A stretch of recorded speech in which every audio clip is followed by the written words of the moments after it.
Allah Rəsulunun digər Ramazan ayında etdiyi ibadətlərdən biz edə bilərik Qurana baxaq. Quran oxumağa çox təkid edərdi və buyurardı ki, likulli şeyin rabi, hər bir şeyin bir baharı vardır.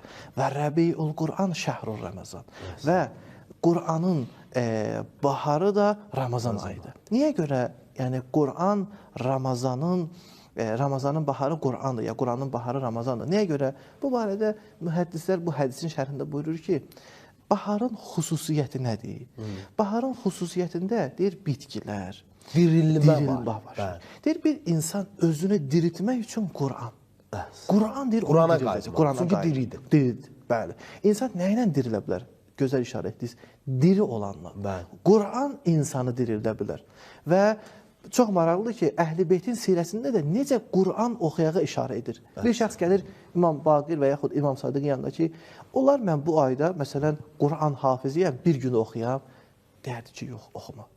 Deyir, hər gün oxu. Hər gün. Deyir, 2 günə hamısını deyir, yox. Deyir ki, Ramazanın bir şəhni var. Sən bu ayda diqqətlə oxu. Elə ki, əzab ayələrini çatdın, dayan, Allahdan bağışlanmaq dilə. Elə ki, savab ayələrə çatdın, Allahdan bunları dilə.